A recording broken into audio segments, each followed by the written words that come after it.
लौट के चन्नी घर को आए, राहुल गांधी के लिए प्यार भरा संदेश लेकर आए और भारतीय जनता पार्टी के लिए झटका लेकर आए। नमस्कार, मैं हूं सिमरनजीत सिंह। पंजाब की सियासत पर हम लगातार चर्चा कर रहे हैं क्योंकि पंजाब में विधानसभा के चुनाव होने वाले हैं और पंजाब विधानसभा चुनाव को लेकर कांग्रेस की तैयारियां जोरों पर थीं, लेकिन इन तैयारियों के बीच ही कांग्रेस के भीतर सिर्फ टव्वल शुरू हो गया। कांग्रेस अपने आंतरिक मतभेद और झगड़े के लिए जानी जाती है, आज से नहीं, शुरू से। और जब से कांग्रेस विपक्ष में बैठी है, देश की सियासत में कांग्रेस की राजनीति का जो अस्थायी पतन हुआ है, उसके बाद से ये झगड़े और उभरकर सामने आने लगे। हुआ यह कि जब 2022 में पंजाब विधानसभा चुनाव हुए, तो चुनाव से ठीक पहले कांग्रेस ने पंजाब में नेतृत्व परिवर्तन किया और कैप्टन अमरिंदर सिंह को हटाकर चरणजीत सिंह चन्नी को मुख्यमंत्री बना दिया और नवजोत सिंह सिद्धू को बना दिया गया प्रदेश कांग्रेस का अध्यक्ष। और इसके बाद जो विवाद शुरू हुआ कांग्रेस में, जो विवाद गहराता गया, वो रुकने का उसने नाम ही नहीं लिया। स्थिति ऐसी हुई कि जिस प्रदेश में कांग्रेस की सरकार थी, वहां 117 सीटों वाली विधानसभा में महज 18 विधायक कांग्रेस के जीत कर आए। अब आपको बता दें कि इसके बाद कम से कम पार्टी को सुधर जाना चाहिए था, पार्टी के नेताओं को समझना चाहिए था, लेकिन नहीं।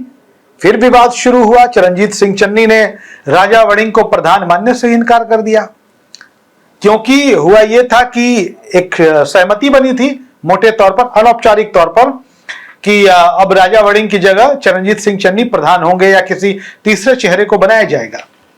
लेकिन परिस्थितियों को देखते हुए कांग्रेस के हाईकमान ने डिसीजन लिया कि राजा वड़िंग प्रधान बने रहेंगे और बाकी कुछ नई नियुक्तियां की गई।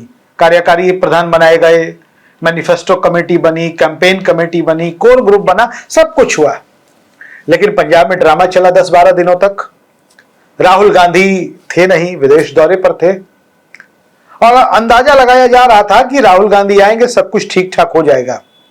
लेकिन चरणजीत सिंह चन्नी जिस प्रकार से दबाव की राजनीति कर रहे थे, आला कमान पर दबाव बना रहे थे, उसे देखते हुए लगता था कि पंजाब के कांग्रेस के हालात ठीक नहीं होने वाले हैं।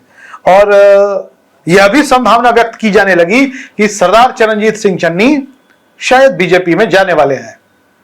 और इसमें एक सुखजिंदर सिंह रंधावा, गुरदासपुर के सांसद और पंजाब के पूर्व उप मुख्यमंत्री, उन्होंने तो बाकायदा, उनकी तस्वीर आ गई केंद्रीय गृह मंत्री अमित शाह से मुलाकात करते हुए।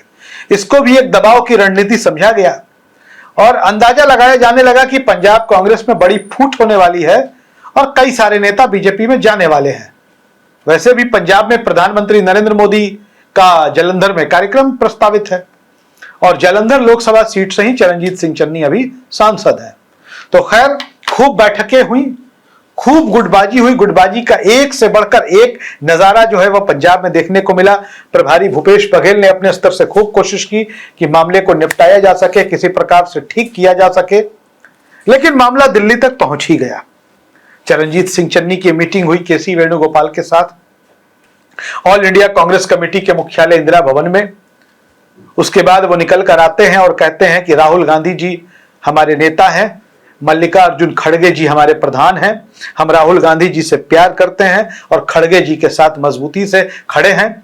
हम कांग्रेस में ही जिएंगे और कांग्रेस में ही मरेंगे, ये चरणजीत सिंह चन्नी ने कहा। और ऐसा कहकर उन्होंने सबका दिल जीत लिया। चरणजीत दिल जीत हो गए, क्योंकि काफी दिनों से लोग चरणजीत सिंह चन्नी पर तरह तरह के आरोप लगा रहे थे और आरोपों की वजह भी थी। लोगों को ठीक चुनाव से पहले ऐसा बगावत वाला बागी तेवर देखना ठीक नहीं लगा। लेकिन पंजाब की मिट्टी की बात ही अलग है। पंजाब की मिट्टी में बगावत है, बगावत की बू आने लगती है, बगावत की खुशबू बोलते हैं इसको, बू क्यों कहे, ये अच्छा शब्द नहीं होगा। और बागी हो गए चरणजीत सिंह चन्नी। लेकिन जब पार्टी नेतृत्व से उनकी बात हुई, 3 घंटे मीटिंग चली। इस मीटिंग में कई बड़े नेता मौजूद थे। आपको बता दें कि चरणजीत सिंह चन्नी के साथ सुखजिंदर सिंह रंधावा थे, राणा गुरजीत सिंह थे, प्रगट सिंह थे, विजय इंदर सिंगला थे। आपस में बातचीत हुई, चर्चा हुई। उसके बाद निकलकर चरणजीत सिंह चन्नी ने कहा कि अब ऑल इज वेल है, सब कुछ ठीक है। और उन्होंने अपने नेतृत्व के प्रति और अपनी इस निष्ठा को दर्शाया, अपने समर्पण और वफादारी की बात चन्नी ने की। चरणजीत सिंह चन्नी के ऑल इज वेल के ऐलान के साथ ही जो पंजाब से बगावत की आवाजें आ रही थी वो एक तरह से खामोश हो गई है और चन्नी ने साफ कर दिया है कि हम राहुल गांधी के नेतृत्व में कांग्रेस पार्टी के लिए काम करेंगे। और सबसे बड़ी बात उन्होंने कही कि हम जिएंगे कांग्रेस में और मरेंगे कांग्रेस में। आपको बता दें कि चरणजीत सिंह चन्नी ने यह भी कहा कि पंजाब के प्रकरण को लेकर बेवजह मीडिया में इतने दिनों तक हंगामा होता रहा। हमारी नीयत किसी को नीचा दिखाने की नहीं रही। हमारा कोई ऐसा इरादा नहीं रहा कि हम किसी को छोटा दिखाएं या उसको अपमानित करें। हम कांग्रेस को पंजाब में आगे ले जाना चाहते हैं। हम पंजाब में कांग्रेस की सरकार बनाना चाहते हैं। हमारी कुछ मांगे थी जिसे हम हाईकमान को बताना चाहते थे। हाईकमान, कांग्रेस हाईकमान ने हमारी बातों को गंभीरता पूर्वक सुना है और उस पर आगे संज्ञान लेने की बात कही है। लेकिन जो भी फैसला होगा वो हमें स्वीकार होगा। और चरणजीत सिंह चन्नी जब ये कह रहे थे तो उनके चेहरे का रंग देखने लायक था। दरअसल बहुत सारे लोग फेस रीडर भी होते हैं और फेस रीडर होना कोई बहुत विशेषज्ञ वाली बात नहीं है। आमने सामने वाले का चेहरा देखकर ही कोई पढ़ लेता है कि उसके मन में क्या है। जब चरणजीत सिंह चन्नी हाईकमान से मिलकर आए, उनके चेहरे का जो रंग था वो फीका था।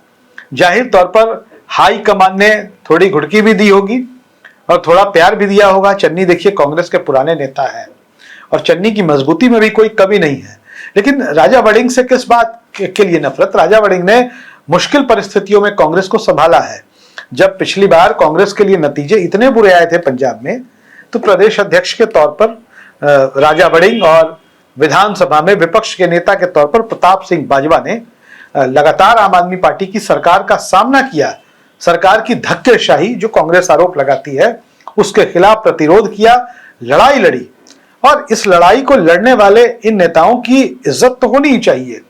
ऐसा नहीं कि आज कांग्रेस का अच्छा समय पंजाब में आ गया, आज 13 में 7 सांसद आपके जीत कर आ गए तो आप अपने पुराने लोगों को आप इग्नोर करेंगे, ऐसा नहीं हो सकता। और आपको बता दें कि मीडिया रिपोर्ट्स बता रही है कि पंजाब के 29 कांग्रेस के जिला अध्यक्षों में से 25 खुलेआम राजा वड़िंग के साथ हैं। 7 सांसदों में से 4 एकदम घोषित तौर पर राजा वड़िंग के साथ हैं। 18 विधायकों में से 11 विधायक खुले तौर पर राजा वड़िंग के साथ हैं और सब साफ कह रहे हैं कि पार्टी से ऊपर कुछ भी नहीं। कांग्रेस के दूसरे नेता भी हैं, साफ साफ कह रहे हैं कि पार्टी सबसे बड़ी है, पार्टी की सत्ता आएगी तब तो हम लोगों का काम कर पाएंगे, लोगों का भरोसा जीत पाएंगे। पार्टी ही नहीं रही तो हम क्या कर सकेंगे? इसलिए पार्टी को प्रधान माना जाए और पार्टी के नेतृत्व में काम करने के लिए सब तैयार हैं। चरणजीत सिंह चन्नी ने समय को देखते हुए बड़ा फैसला लिया है और साफ किया है कि उनका इरादा कभी किसी दूसरे दल में जाने का था भी नहीं। भारतीय जनता पार्टी में जाने की तो बात लोग कर ही रहे थे, लेकिन मुझे न भाजपा में जाना था न किसी और दल में जाना था। मैं कांग्रेसी था, कांग्रेसी हूं और कांग्रेसी रहूंगा। चरणजीत सिंह चन्नी को इस बात का जरूर एहसास हुआ होगा कि इस पार्टी ने उन्हें पार्षद से लेकर मुख्यमंत्री और सांसद तक का सफर तय कराया है। वो मुख्यमंत्री रहते 2-2 विधानसभा सीटों से चुनाव हार गए, मुख्यमंत्री रहते। इसके बावजूद भी पार्टी ने उनको सांसद बनाकर दिल्ली लोकसभा में भेजा। तो खैर, देर आए दुरुस्त आए और पंजाब में कांग्रेस का जो मामला ठीक ठाक हो गया, सब कुछ अच्छा हो गया और ऑल इज वेल हो गया।